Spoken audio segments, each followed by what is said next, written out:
नमस्कार, मैं हूं आपके साथ हेमंत कुमार। आज तारीख है 21 मई 2026 की और आज की सबसे बड़ी अपडेट अमेरिका ईरान युद्ध को लेकर के ये आ रही है कि अब ट्रंप और नेतन्याहू दोनों में आपस में युद्ध रोकने को लेकर के या युद्ध करने को लेकर के टकराव पैदा हो गया है। ये अंतर्राष्ट्रीय मीडिया से जानकारी सामने आ रही है और आज इस वीडियो में इसी को हम ज़रा समझेंगे कि इसके परिणाम आखिर क्या हो सकते हैं, क्योंकि अमेरिका चाहता है डील। अमेरिका क्या चाहता है? डील। और इजराइल जो है वो कह रहा है कि हमले रुकने नहीं चाहिए, युद्ध रुकना नहीं चाहिए। अगर युद्ध रोक दिया तो बहुत बड़ी गलती हो जाएगी। कुछ लोग ये कह रहे हैं कि जैसा इजराइल के साथ अमेरिका ने किया, जैसा ईरान के साथ अमेरिका ने किया, अमेरिका अब दूसरे देशों के साथ भी वैसा ही कर सकता है। पहली बात तो है फूट डालो, राज करो, अपनी रोटी सेको और दुनिया जाए भाड़ में। ये ट्रंप की नीति है। ट्रंप इस नीति को बार बार सबके सामने कह चुके हैं, ला चुके हैं।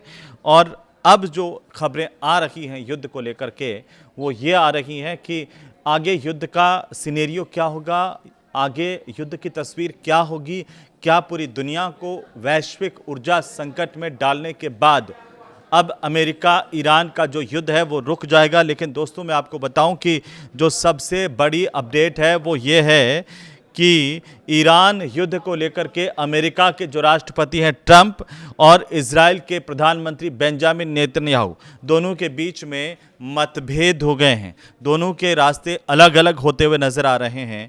और CNN की एक रिपोर्ट में यह दावा किया गया है कि नेतन्याहू अब ये चाहते हैं कि ईरान पर जो हमले किए जा रहे थे वो जारी रहने चाहिए, युद्ध रुकना नहीं चाहिए।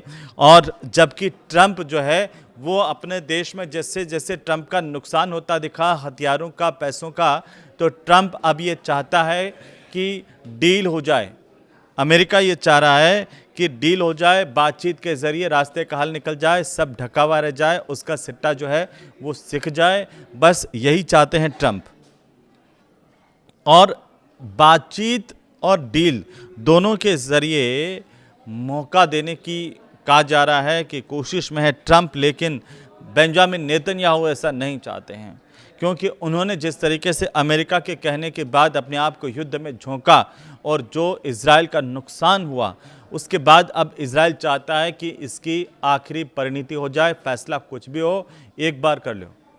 तो ये नीति जो है वो बेंजामिन नेतन्याहू की है। लेकिन ट्रंप अब अलग क्यों जा रहे हैं, कई लोग ये सवाल कर रहे हैं। लेकिन कुछ मीडिया रिपोर्ट्स ये कह रही हैं कि दोनों नेताओं के बीच में, ट्रंप के नेतन्याहू के बीच में मंगलवार को भी बातचीत हुई। करीब 1 घंटे तक दोनों नेताओं ने फ़ोन पर बात की है।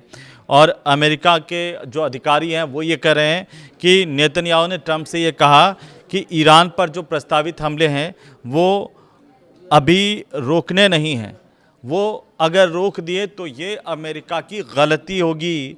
सैन्य कार्रवाई ईरान के खिलाफ जारी रहनी चाहिए, ये इजराइल चाहता है। और मीडिया रिपोर्ट्स में दावा किया गया है कि ट्रंप ने नेतन्याहू को उल्टा ये बता दिया कि अमेरिका जो है वो ईरान पर नए टारगेटेड हमले की तैयारी कर रहा है।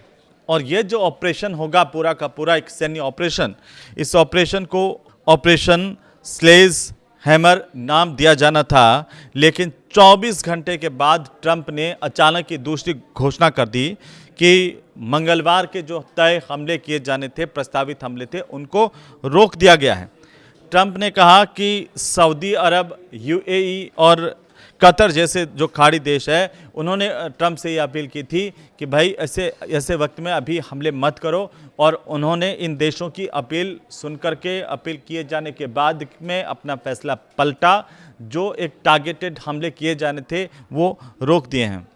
अब ऐसे कौन से मुद्दे हैं जिनको लेकर के अभी भी अमेरिका ईरान के बीच में बात नहीं बन पा रही है? हमने देखा कि लगातार इस्लामाबाद में भी गए, सभी देशों की मध्यस्थता की बात भी सामने आई। पाकिस्तान ने भी बड़ा चढ़ा करके कहा कि अब की बार हम समझौता करवा देंगे। लेकिन हुआ क्या? ढाक के 3 पात, समझौता हो क्यों नहीं रहा? पहली बात जिस पर बात अटकी हुई है वो सबसे बड़ा मुद्दा है परमाणु कार्यक्रम। क्योंकि अमेरिका ये चाहता है, अमेरिका की शर्त है कि ईरान के पास जो 400 किलो एनरिच्ड यूरेनियम है, संवर्धित जो यूरेनियम है, वो उसे सौंप दें अमेरिका को। लेकिन ईरान ने क्या शर्त रखी? ईरान ने शर्त रखी कि परमाणु जो अधिकार हैं और संप्रभुता उसको मान्यता मिलनी चाहिए। ईरान के जो परमाणु से ज़रूरी अधिकार हैं उनको लेकर के, और ईरान की सॉवरेनिटी, ईरान की संप्रभुता को मान्यता मिलनी चाहिए, क्योंकि ईरान कहता है कि वो अपना यूरेनियम, एनरिच्ड यूरेनियम किसी को नहीं सौंपेगा, और क्यों सौंपे, ये ईरान का कहना है। ये पहला पॉइंट है। लेकिन दूसरा जो महत्वपूर्ण गंभीर मुद्दा दोनों देशों के बीच में अटका, वो अटका न्यूक्लियर फैसिलिटी को लेकर के, क्योंकि सिर्फ एक न्यूक्लियर फैसिलिटी को चालू रखें ये अमेरिका की शर्त थी, अमेरिका की शर्त है, और ईरान चाहता है कि सभी जो फैसले हैं वो ईरान अपने स्तर पर लें। प्रतिबंध क्या है कि ज़्यादातर फ्रीज संपत्तियां ब्लॉक रहें, ये अमेरिका चाहता है। जितनी भी संपत्तियां फ्रीज कर रखी हैं उनको फ्रीज रखें, लेकिन ईरान कह रहा है कि सबसे पहले उस पर जो आर्थिक प्रतिबंध लगाए हुए हैं उनको सबको हटाएं, तब बातचीत आगे बढ़े। मुआवजे को लेकर के भी पेच फंसा हुआ है कि ईरान मुआवजे की मांग छोड़ दे, ये अमेरिका चाहता है, और ईरान चाहता है कि युद्ध से जो भी उसको नुकसान हुआ है उसका मुआवजा उसे मिलना चाहिए, उसको हर्जाना मिलना चाहिए। और सबसे आखिरी और सबसे बड़ा पॉइंट है हॉर्मुज स्ट्रेट का। हॉर्मुज पर अमेरिका दबाव और निगरानी जारी रखना चाहता है। वो चाहता है कि हॉर्मुज उसके कब्जे में रहे, उसकी निगरानी में रहे, हॉर्मुज पर उसका दबाव पूरा का पूरा कायम रहे। लेकिन ईरान ऐसा नहीं चाहता, और ईरान चाहता है कि हॉर्मुज जो है वो ईरान की संप्रभुता के अंदर रहे, सारे देश ईरान की संप्रभुता हॉर्मुज पर स्वीकार कर लें। अब ये 5 ऐसे पेच हैं जो फंसे हुए हैं, बातचीत ना आगे बढ़ पा रही है ना पीछे जा रही है, और दुनिया को आशंका यही है कि पता नहीं कब युद्ध शुरू हो जाए और आगे क्या हो जाए, क्योंकि ट्रंप के दिमाग का भरोसा नहीं है।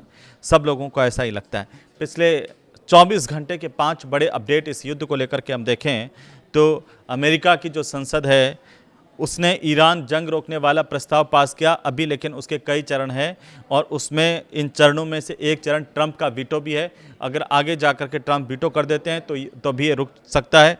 तो अभी इसके लिए एक लंबी दूरी तय करनी है इसको, तब जाकर के ट्रंप पर किसी तरह का दबाव बन पाएगा। लेकिन अभी जो है कि 50-47 से ये प्रस्ताव पास हो गया, और ट्रंप ने कहा कि ईरान की नेवी और एयरफोर्स जो है वो खत्म हो।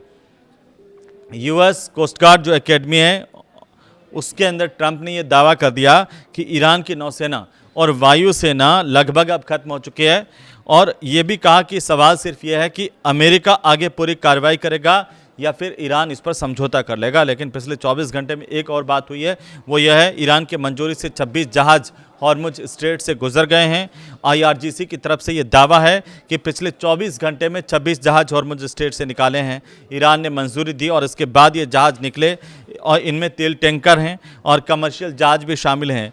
इसके साथ साथ UAE हॉर्मुज बाईपास करने के लिए नई पाइपलाइन बना रहा है। इस तरह की जानकारी भी मीडिया रिपोर्ट्स में सामने आ रही है।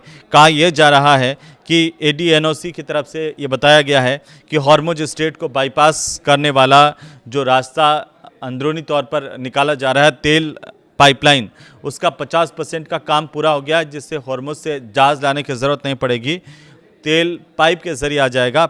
50% काम, आधा काम पूरा कर लिया है। और युद्ध के बाद जो फुजेरा तेल हब पर ड्रोन हमलों की घटनाएं भी लगातार सामने आई है, लेकिन UN ने चेतावनी दे दी कि हॉर्मुज संकट से फूड क्राइसिस का खतरा पैदा हो गया है। UN की जो फूड क्राइसिस को लेकर के एग्रीकल्चर ऑर्गेनाइजेशन हैं, उन्होंने ये कहा कि हॉर्मुज में अगर रुकावट और बढ़ी तो दुनिया के सामने अब खाद्य संकट और महंगाई बढ़ सकती है। एजेंसी ने कई जो देश हैं उनसे वैकल्पिक सप्लाई के रूट को तैयार करने की बात भी कही है, अपील भी की है। तो क्या इससे दुनिया के सामने खाने पीने की समस्या पैदा हो जाएगी? क्या इससे महंगाई और बेरोज़गारी और ज़्यादा बढ़ती हुई नज़र आएगी? क्या इससे देशों के आपस के आयात निर्यात भी इतनी तेज़ी के साथ प्रभावित हो रहे हैं, जिसका वैश्विक असर होना तमाम देशों पर लाजमी है? इसे किस तरीके से आप देख रहे हैं, हमें कमेंट करके आप ज़रूर बताइए कि अगर युद्ध और चला तो होगा क्या? जो आशंकाएं हैं वही काफ़ी है या उनसे भी आगे की स्थितियां बन सकती हैं? फिलहाल मुझे अनुमति दीजिए। नमस्कार।